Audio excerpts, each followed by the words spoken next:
Hello बच्चों, आपके अपने यूट्यूब चैनल कोचिंग क्लास में आपका स्वागत है। आज फिर से एक वीडियो आपके सामने लेके आया हूँ जिसमें कक्षा 10 का साइंस के बारे में चर्चा किया जाएगा। कक्षा 10 में जो बच्चे रहते हैं उनको साइंस और मैथ का ज़्यादा प्रॉब्लम होता है। उनके लिए साइंस और मैथ ज़्यादा टफ होता है। इस चैनल पर आपको मैथ का क्लास दिया जा रहा है। आज से फिर साइंस का भी क्लास शुरू करेंगे। मेरे पास अभी उतना सुविधा नहीं है कि मैं लगातार वीडियो दे सकूं। कम समय में छोटे से छोटा वीडियो आपके सामने रख रहा हूं धीरे धीरे।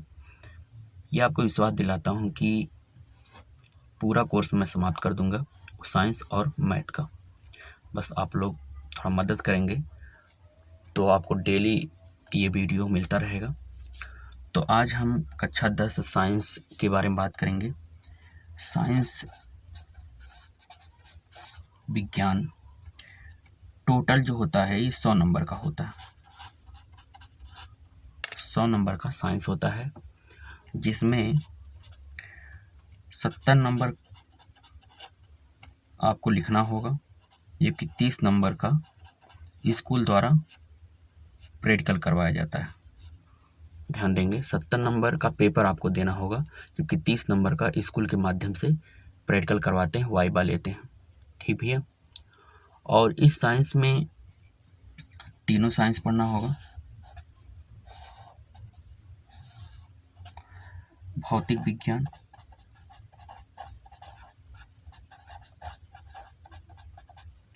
रसायन विज्ञान और जीव विज्ञान। तीनों विज्ञान एक ही पेपर में पढ़ना है। भौतिक विज्ञान फिजिक्स जो कि 25 नंबर का आता है, ध्यान देंगे। रसायन विज्ञान केमिस्ट्री जिसे कहेंगे तो ये 20 नंबर का आता है पेपर में, जबकि जीव विज्ञान बायोलॉजी ये भी 25 नंबर का आता है।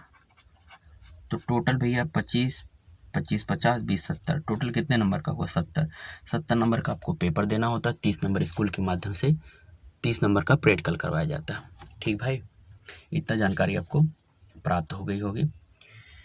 इस चैनल पर हम विज्ञान के बारे में जितनी जानकारी देंगे वो आपको नोट्स बनाना पड़ेगा। अभी हम नोट्स उपलब्ध नहीं करवा पाएंगे, यहाँ पे लिख करके बताया जाएगा। आप नोट्स लगातार बनाते रहिए और जो दोस्त यार आपके करीब हैं, पढ़ना चाहते हैं, उन्हें इस चैनल के बारे में बताइए। आपको अच्छी से अच्छी जानकारी उपलब्ध कराई जाएगी। ठीक भैया। भौतिक विज्ञान के बारे में पहले हम चर्चा करेंगे। पहले शुरू में हम भौतिक विज्ञान ही खत्म करेंगे, फिर रसायन विज्ञान की बारी आएगी। तो भौतिक विज्ञान के बारे में देखा जाए,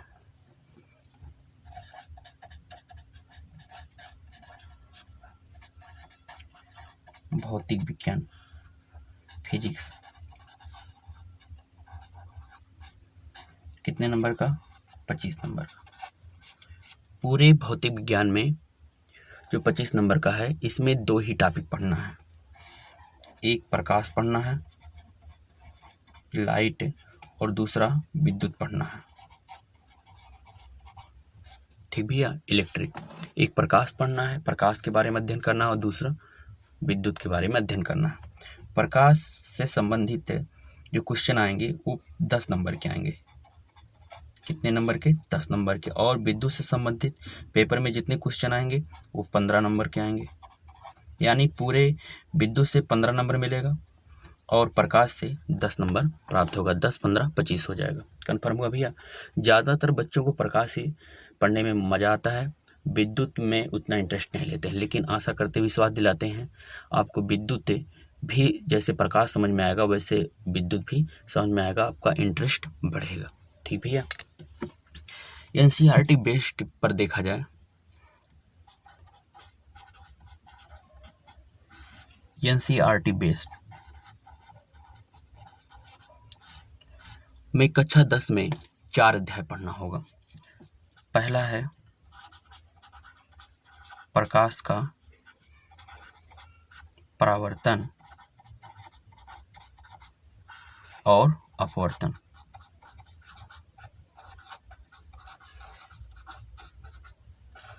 ठीक। दूसरा अध्याय पढ़ना है रंग बिरंगा संसार। रंग बिरंगा संसार। ठीक।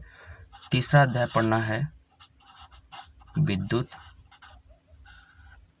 और चौथा अध्याय पढ़ना है विद्युत धारा का चुंबकीय प्रभाव। विद्युत धारा का चुंबकीय प्रभाव।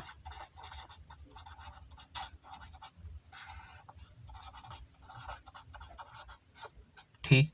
ये 4 अध्याय एनसीईआरटी बुक में दिया गया है, लेकिन हम रेफरेंस बुक के माध्यम से पढ़ाएंगे, एक अलग बुक के माध्यम से, जिसमें आपको प्रकाश से संबंधित 4 चैप्टर और विद्युत से संबंधित 5 चैप्टर पढ़ना, टोटल 9 चैप्टर पढ़ना है। देखिए कौन कौन चैप्टर, देखिए ध्यान से। प्रकाश से संबंधित 4 चैप्टर और विद्युत से संबंधित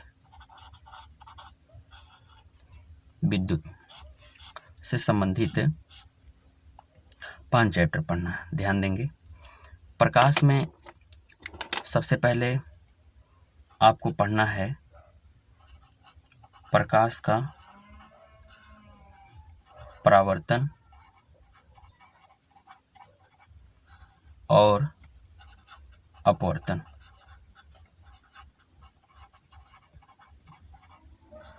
ठीक भैया। दूसरा अध्याय पढ़ना है लेंस। तीसरा अध्याय पढ़ना है प्रिज्म और चौथा अध्याय पढ़ना है मानव नेत्र एवं दृष्टि दोष। ठीक भाई, ये 4 अध्याय पढ़ना है। विद्युत में 5 अध्याय पढ़ना है। पहला अध्याय पढ़ना है विद्युत धारा एवं ओम का नियम। विद्युत धारा एवं ओम का नियम। ओम का नियम पहला अध्याय। दूसरा पढ़ना है विद्युत धारा का ऊष्मीय प्रभाव।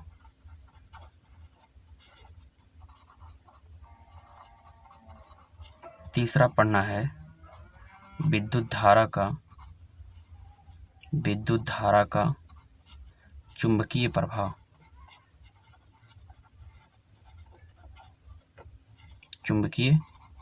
प्रभाव। और चौथा चैप्टर पढ़ना है विद्युत धारा का चुंबकीय प्रेरण। विद्युत धारा का चुंबकीय प्रेरण। ये 4 अध्याय विद्युत धारा में पढ़ना है, विद्युत से संबंधित पढ़ना है, और 4 अध्याय प्रकाश से संबंधित पढ़ना है। प्रकाश में 4 अध्याय पढ़ेंगे और विद्युत में भी 4 अध्याय पढ़ेंगे, और प्रकाश से 10 नंबर मिलेगा और विद्युत से 15 नंबर मिलेगा। आशा करते हैं आपको क्या पढ़ना है, कितने नंबर का, कहाँ से क्वेश्चन आएगा, ये आपकी पूरी जानकारी प्राप्त हुई। आप लोग नोट्स बनाते रहिएगा और बार बार रिवीजन करते रहिएगा। ध्यान में रखिएगा कितने नंबर का कौन सा टॉपिक आएगा, कहाँ से आएगा, कितने नंबर का। ठीक भैया। तो आज हम शुरुआत करेंगे प्रकाश का परावर्तन और अपवर्तन। तो भैया अध्याय 1 है प्रकाश का परावर्तन एवं अपवर्तन। तो ये अध्याय पढ़ने से पहले हम सबसे पहले पढ़ेंगे कि प्रकाश क्या है, लाइट। प्रकाश से लाइट क्या है। ठीक भैया। फिर हम लाइट के गुणधर्म के बारे में पढ़ेंगे और फिर जाकर के हम पढ़ेंगे प्रकाश का परावर्तन। तो लाइट क्या है देखा जाए। आप इस समय देख ही रहे हैं कि लगभग सभी घरों में सौर पैनल लगा होता है। सौर पैनल क्या करता है कि सौर ऊर्जा को विद्युत ऊर्जा में कन्वर्ट करता है। ध्यान देंगे, सौर ऊर्जा मतलब क्या है, सूर्य की ऊर्जा। सूर्य में प्रकाश होता है, प्रकाश की ऊर्जा, यानी प्रकाश एक प्रकार की क्या है, ऊर्जा है। लिख सकते हो प्रकाश एक प्रकार की ऊर्जा है। ठीक भैया। पहला तो ये कॉन्सेप्ट क्लियर हुआ कि प्रकाश क्या है, तो प्रकाश एक ऊर्जा है। दूसरी बात समझिए, एक कमरा है, उसमें आप हो और लाइट चली जाए, चारों तरफ अंधेरा रहे, क्या कुछ दिखाई देगा? नहीं दिखाई देगा। लेकिन जब अचानक लाइट आ जाए, चारों तरफ अंधेरा था, लाइट आ गया, तो लाइट आने के बाद आपको क्या लगेगा, क्या एहसास होगा? एहसास होने का मतलब यह है कि हमें चारों तरफ स्थित वस्तुएं दिखाई देंगी, जो उसमें रखा जाएगा वो सब दिखाई देगा। तो प्रकाश से आने से वस्तुएं दिखाई दी, है ना भैया? प्रकाश से आने से क्या हो गया? वस्तु दिखाई दिया। लेकिन सबसे पहले प्रकाश क्या किया? आपके शरीर पे प्रभाव डाला या शरीर के अंग पर प्रभाव डाला? तो सबसे पहले क्या करता है कि आंख को उत्तेजित कर दे। लाइट आ गया, ऐसा नहीं आप दौड़ने लगेंगे, आपका आंख चकाचौंध हो जाएगा, है ना भैया? आपकी आंख उत्तेजित हो जाएगी, जिससे आसपास रखी वस्तुएं दिखाई देंगी। तो आप लिख सकते हैं, प्रकाश एक प्रकार की ऊर्जा है जो मानव नेत्र को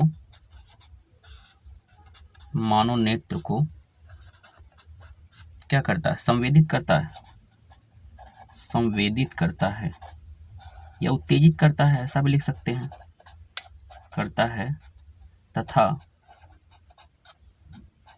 आसपास स्थित वस्तुओं का आभास कराता है ना भाई? प्रकाश एक प्रकार की ऊर्जा है जो मानव नेत्र को संवेदित करता है तथा वस्तुओं को देखने में मदद करता है,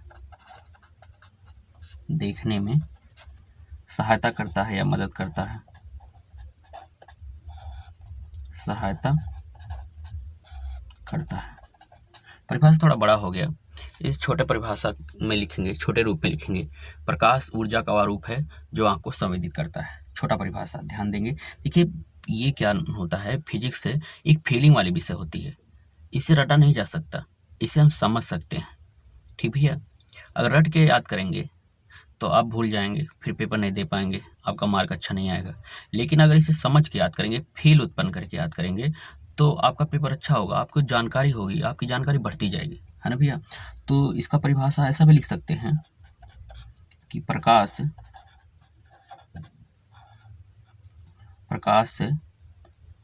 ऊर्जा का वह रूप है,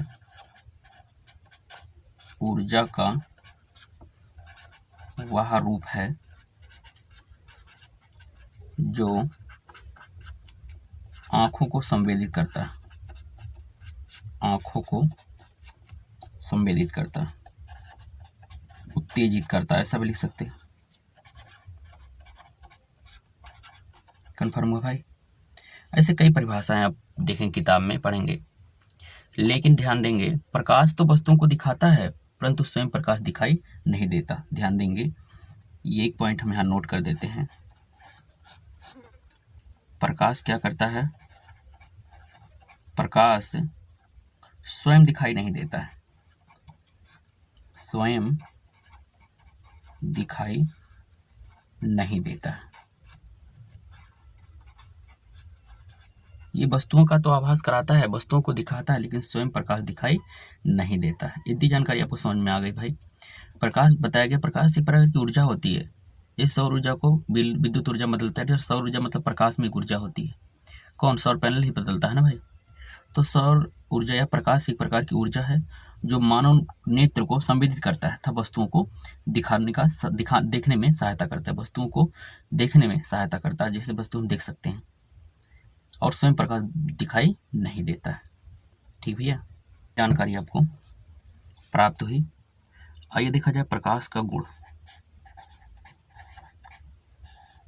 प्रकाश का गुणधर्म पढ़ेंगे हम।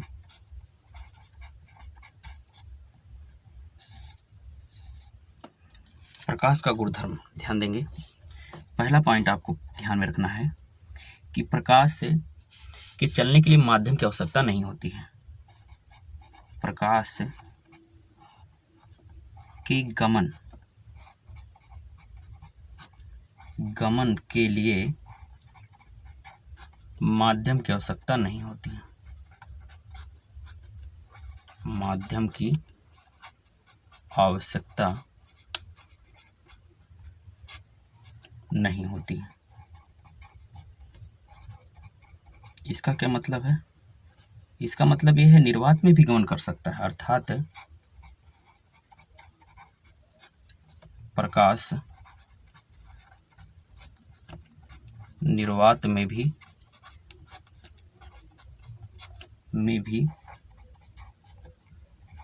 गमन कर सकता है। ये पहला गुणधर्म है। और निर्वात में जो प्रकाश का वेग होता है, प्रकाश का वेग किसमें? निर्वात में कितना होता है? 3 × 10⁸ मीटर प्रति सेकेंड होता है। पहला गुणधर्म आपको समझ में आ जाना चाहिए। दूसरा देखेंगे, प्रकाश जो होता है एक सीधी रेखा में चलती है। प्रकाश सीधी रेखा में चलती है। ठीक भैया, ये सीधी रेखा का भी हम एग्जाम्पल ले सकते हैं। जैसे इस समय आप देख रहे हैं,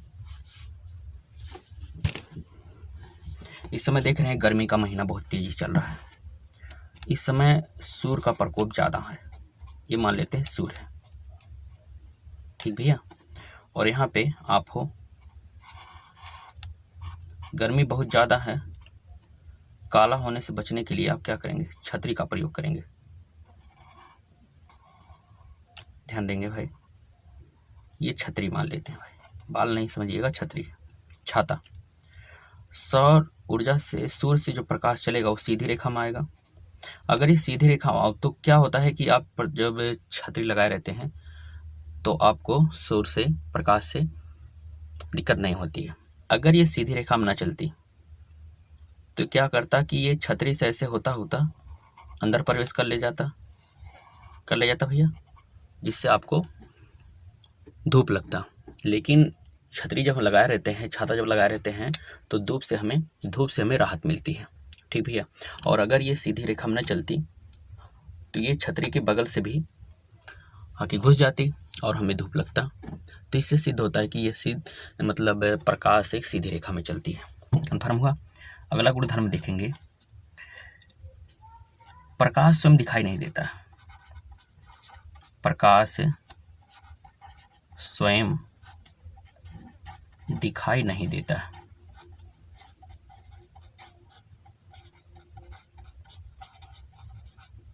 अगला पॉइंट क्या है?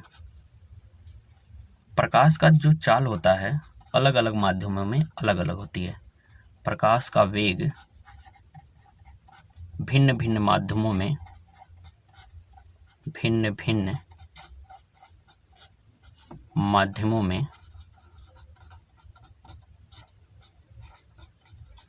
प्रकाश का वेग भिन्न भिन्न माध्यमों में भिन्न भिन्न होती है, भिन्न भिन्न होती है।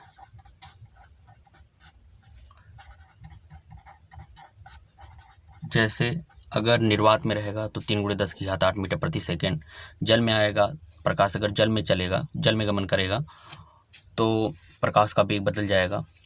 कांच में गमन करेगा तो बदल जाएगा, हीरे में गमन करेगा तो बदल जाएगा। मतलब जितना माध्यम अलग अलग होगा सब में प्रकाश का वेग अलग अलग होगा। तो एक बात यहाँ समझेंगे, सबसे ज़्यादा किस में वेग होगा और सबसे कम किस में होगा? सबसे ज़्यादा निर्वात में होता है भाई।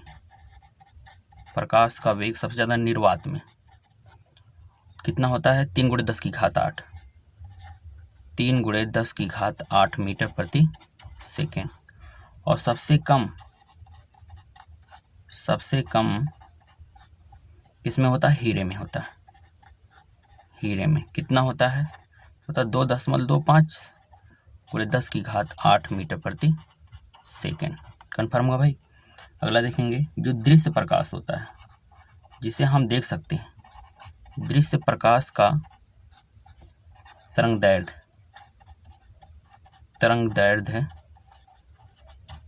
3900 एंगस्ट्रॉम से 7800 एंगस्ट्रॉम होता है।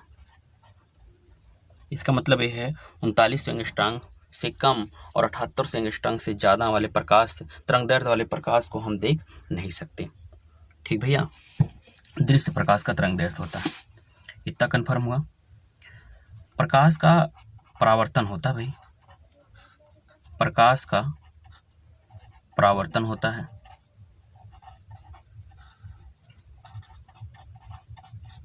अगला लिख सकते हैं प्रकाश का अपवर्तन होता है।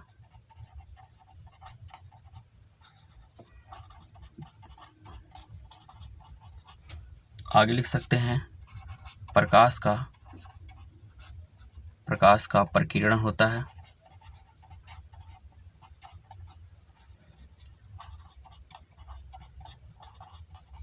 ठीक, ये सब प्रकाश का परावर्तन, अपवर्तन, प्रकीर्णन, ये सब आपके सिलेबस में है, ये सब आपको पढ़ाया जाएगा। ठीक भैया, इस तरह से प्रकाश क्या है, प्रकाश के गुणधर्म के बारे में जानकारी दी गई। आप लोग नोट्स बनाइए भाई, अभी हम आपको नोट्स उपलब्ध नहीं करा सकते हैं, आपको स्वयं बनाना पड़ेगा। ये रूटीन हमारा लगातार चलता रहेगा, अगर चल जाएगा आप लोग की मदद से, तो हम आपको अपने आप से, अपनी तरफ से नोट्स देंगे। और ये ध्यान में रखिएगा, जो आप स्वयं बनाएंगे वो दुनिया का सबसे अच्छा नोट्स होगा। दूसरे नोट से नहीं पढ़ा जाता, अपने स्वयं के नोट से पढ़िए, आप अपने आप से लिखिए, आपको ज़्यादा समझ में आएगा। आज हम बस यहीं तक पढ़ाएंगे, कल के वीडियो में हम प्रकाश का परावर्तन शुरू करेंगे। तब तक के लिए जय हिंद दोस्तों।